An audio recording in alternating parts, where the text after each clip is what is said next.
అలాగే విశాఖ మేయర్ పీఠం గురించి వైసీపీ కార్పొరేటర్ల వలసలపై విలేకరులు అడిగిన ప్రశ్నకు వాసుపల్లి గణేష్ కుమార్ సమాధానమిస్తూ కార్పొరేటర్ టీడీపీ ఫ్లోర్ లీడర్ అయిన పీలా శ్రీనివాస్ పై సెటైర్ల వర్షం కురిపించారు. తమ పార్టీలో ఉన్న చెత్త వెళ్లిపోయిందని, ఇప్పుడున్న వారంతా అసలైన జగన్ సైన్యమని తనదైన శైలిలో బదులిచ్చారు. ఒక్క కార్పొరేటర్ కూడా jump hour.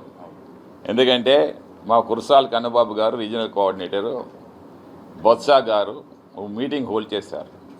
Every one as ఎస్యూడ్ అన్నమాట. ఈరోజు ఫిల్టర్ అయిపోయింది. మీరు అన్నిది వాస్తవమే. ఆ స్క్రాప్ వెళ్ళిపోయింది. నేను దానికోసం బాధపడలేదు. స్క్రాప్ అదంతా కూడా పదవుల వ్యామోహం. ఆ వ్యామోహం ఉండేవాళ్ళు ఎప్పుడు కూడా వెళ్తారు.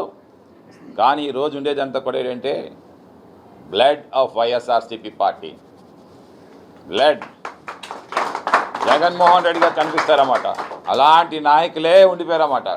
అందుకని చెప్తాను ఏంటంటే ఒక్కొక్కసారి సైక్లోన్ వచ్చినప్పుడు కూడా మంచిదే జరుగుతుంది అన్నమాట. చెత్త అంతా పోతుంది. ఓకే, ఊడు వచ్చినప్పుడు అంటే చెత్త అంతా కొడిగిపోయింది. అలాగే ఇప్పుడు కూడా చెత్త వెళ్ళిపోయింది. ఆ రోజు మోజులు ఇప్పుడు వాళ్ళందరూ మాకు ఫోన్లు చేస్తూ ఉన్నారు, వస్తామని చెప్పేసి. మా దగ్గర ఉండి నాయకులు అయిపోతున్నారు, వద్దు బాబు మాకు ఈ దరిద్రం మళ్ళీ మాకు వద్దని చెప్పేసి. ఓకే, సరే ఇంకోటి ఏంటంటే పీలా శ్రీని గారు ఉన్నారు, ఫ్లోర్ లీడరు. అతని అంబిషన్ ఈ wants to become mayor. Okay, Chandrababu Naidu హయాంలో ఇంకా అవ్వను అని డిసైడ్ అయిపోయాడు. అవడు. చంద్రబాబు నాయుడికి ఒకవేళ ఐడియా వచ్చినా సరే ఇక్కడ ఉండే వెలగపూడి అవనేవాడు, ఇటు ఉండే గణబాబు అవనేవాడు. ఓకే, ఇంకా అవ్వద్దు.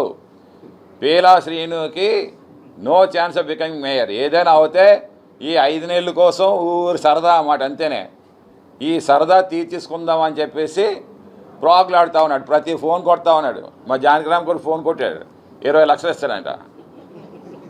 ఓకే, మీకు నిల్చున్న సీట్లోనే మళ్ళీ పదవి ఇస్తారంట. మా తోట పద్మావతి గారు ఫోన్ చేశారు. ఇదన్నమాట. అంటే డబ్బులు పెట్టి, ఇది వాస్తవం కాదని చెప్పండి వాళ్ళని. వాట్సాప్ కాల్స్ మళ్ళీ రికార్డ్ అయిపోతాయేమని చెప్పేసి. సో ఇవన్నీ ఫెయిల్యూర్స్ ఈ రకంగా చేస్తారు. సో ఏం చేస్తారు చెప్పండి. 5 సంవత్సరాల 5 నెలలు ఎంత ఉంది మహా అయితే. మమ్మల్ని వచ్చి అడిగితే, జగన్మోహన్ రెడ్డి గారిని వచ్చి అడిగితే టేక్ అని చెప్పేస్తారన్నమాట. Take it.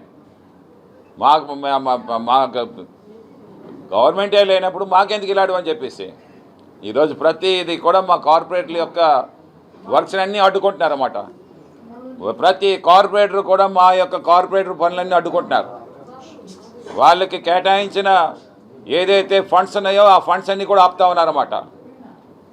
మా కార్పొరేట్ అందరికీ కూడా చెడ్డ పేరు రావాలని చెప్పి చూస్తూ ఉన్నారన్నమాట. అయినా కానీ ఫైట్ చేస్తూ ఉన్నారు కౌన్సిల్లోని. ద గ్రేట్ లీడర్షిప్ చూపిస్తూ ఉన్నారు, గట్స్ చూపిస్తూ ఉన్నారు. ప్రజల దగ్గరికి ఎప్పుడు వెళ్ళి నిరంతరం ప్రజలతో ఉంటున్నారన్నమాట. టీడీపీ వాళ్ళు ఎక్కడ ఉండగలుగుతున్నారు? కబ్జాలు స్టార్ట్ చేశారు వాళ్ళు ఇప్పటికే. ఇవన్నీ కూడా ప్రజలు గ్రహిస్తూ ఉన్నారు.